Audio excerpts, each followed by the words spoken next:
It's a year of great promise, and I'm very happy to see that participants from a very wide array have come forward to add color to what ASNET has put together. I also want to congratulate ASNET for being able to mobilize. I was counting as we were doing the introductions, and unless Winnie proves me wrong, I think we're about 60 participants in total, both in person and also online. This, for the beginning of the year, I think is a very good job in terms of mobilizing, and that's why I say I congratulate you for coloring this event and congratulate ASNET. We have been working together with ASNET to come up with this program. So what we have done is we've done a lot of panel meeting to be able to, know what topics do we need for this project. For any activities in Kenya, for our program, for our new program, I'm the contact person. Any advisory, any support for SMEs and business organizations, we are well in.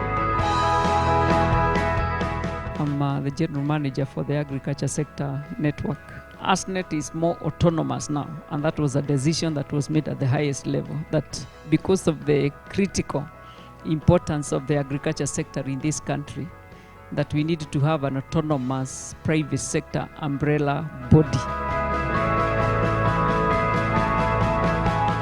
I'm with Konza Tropicals, and we're a consulting firm. We specialize in export market advisory for fresh and processed horticultural produce, as well as sustainability advisory. I'm very happy to be here. Thank you to the team at ASNET and also to our online participants. I'm Charles Anchari from Rich and Eco Consult Limited. We are environment and safety and health consultants, and we shall take you through the health and safety aspect of ESG, as well as the waste management aspect. And I'm looking forward to having my knowledge of food safety renewed by interaction with yourselves. You interact with the food systems on a daily basis. I now only do so occasionally, so I'm looking forward to also learning a lot from all of you. The ESG is not new to us. It's just that it has not been put in a structure that we start looking at it critically.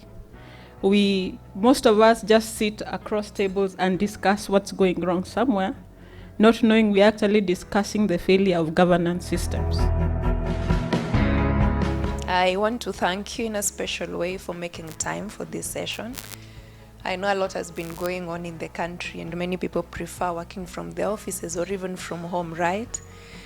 So we thank you that you actually fixed, made time between your busy schedules to get this training. Today is a very important day because it marks the last of the trainings.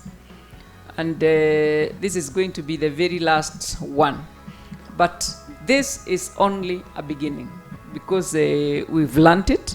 I think the real work begins upon understanding of what ESG is and what it is that we can do for our various companies.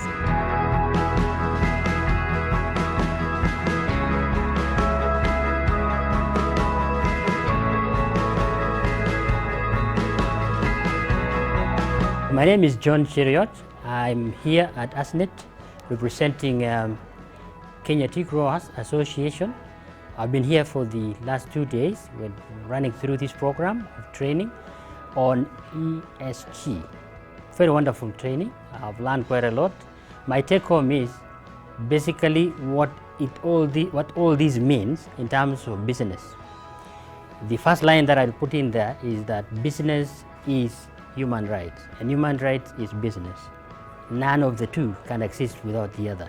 That's the first lesson I've learned. The other one is we put systems in place for understanding what we do about ESG is basically to think through what we can report on critical to our business, and then secondly, what exactly we will report, and then thirdly, how are we going to use that report even beyond just reporting. The last one is, I've just learned that there is always a big picture into this. As much as we talk about obligations and responsibilities, there's always a big picture that we are responsible to.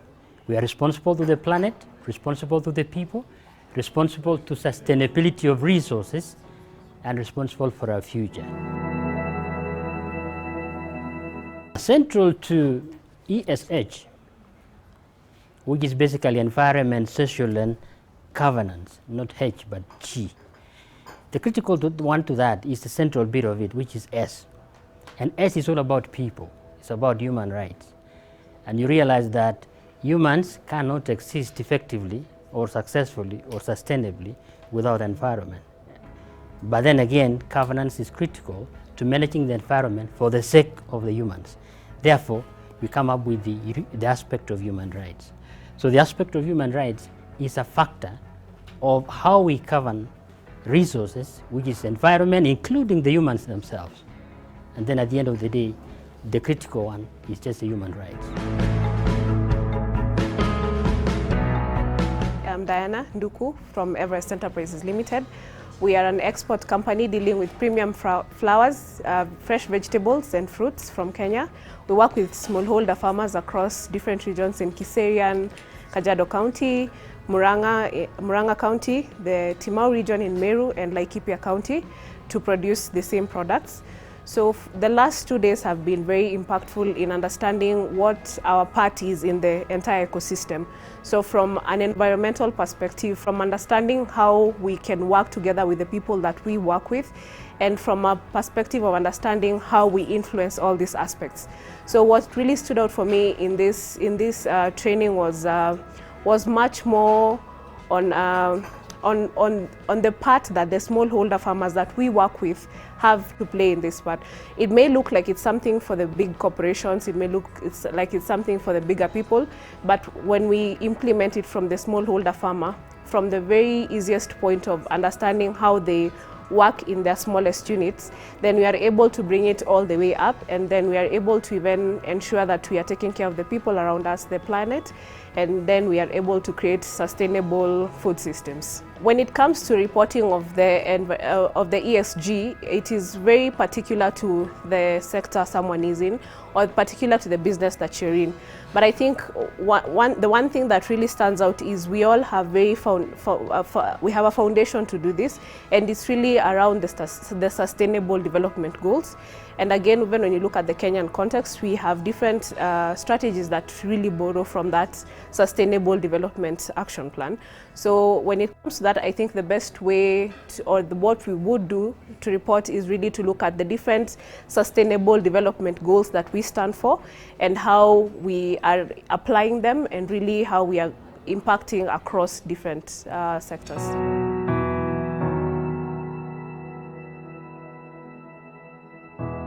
My name is Kingori Muturi. I'm the founder of Haradali Africa. The last 2 days learning on ESGs have been very helpful, because now with the new requirements for ESGs, we'll be able to go down again to the farmers and train them on what is expected in terms of their supply chains, where they're getting their inputs and how they're working with their service providers, but also on how they're tilling their farms to be able to get a good fruit, and how to prepare the fruit for export, and working with other stakeholders. Also, in relation with the training, we'll be able to tell the farmers on how they can synergize instead of working as individual farmers, how they can come together as cooperatives, or in terms of the areas they are in, come together and sell their fruit together. This will give them good negotiating power in terms of getting certifications, and also the price they get at the end of the day.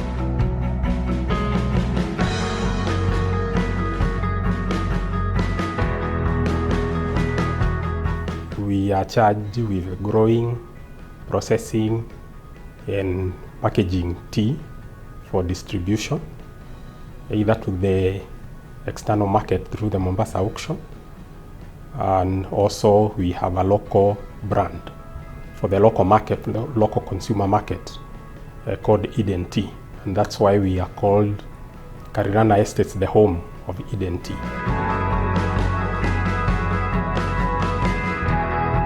We have about 800 employees. Around 200 of those work in the factory.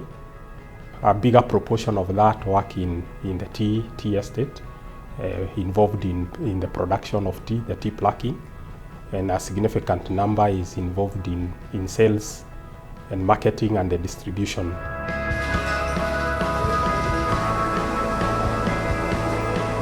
We have continuously practiced the modules that we've learned at ASNET, and which are food safety, occupation safety, waste management. And I'm glad to say that though we are not yet there, we've been doing it in our daily activities. It's a continuous process, and if you go through the process in the factory, you'll be able to know and identify that in fact food safety, occupation safety, waste management is in place. We are very excited about the program by ASNET on ESG, particularly because it resonates with quite a bit of the things that we do. We as Karirana will ensure that our product is safe for human consumption, and we have made a deliberate effort to ensure that. We ensure that all our employees, when they come to the factory, they wash their hands before they get in, and they have got a changing room where they do the changing of their home clothes, and they put on the prerequisite PPEs, that is the overalls, dust coats, and gloves where need be, and all the necessary headgear, just to ensure that our products are not contaminated from wherever they come from. On the side of the process, we ensure that the products that come into the factory are free from contaminants, and we have also ensured that every section we have identified the likely hazards that can be in those sections, and we have put in place mechanisms to identify and isolate them. One thing that I believe in and that I have distilled even to my team is that we have the moral responsibility to preserve the lives and the well-being of the employees. When somebody walks through the gate in the morning whole, we expect to take them back to their family whole. And part of what we have been learning is particularly how to enhance that, ensuring that we have a safe working environment. And even as we look at how the ESG training has helped us even to relate that to the Sustainable Development Goals. We also do regular checks, regular tests of our products on quarterly basis, just to do the laboratory tests, just to ensure that whatever we are processing is good for human consumption. There are many challenges that can arise if you do not have a proper food and safety system. We implement a food system management system through the ISO 22018, and part of what we have learned through the ESG training is basically how to enhance that through our value stream all the way from bush to cup. When it comes to occupational health and safety, we have identified risk areas and risk tasks that when they are performed, we ensure that the laid down procedures are followed. Having learned ESG at ASNET, once you are done with the course, we'll be able to embrace and mainstream the ESG modules with ESG in mind. That is by and large how we look at implementing the learnings that one of our staff, Goretti, has basically transferred the skills and the knowledge that she has gained through the ASNET program. And I would say that it has been very helpful. And because she is currently going through the training or trainers, we believe that through her, we are going to even create more impact across the workforce.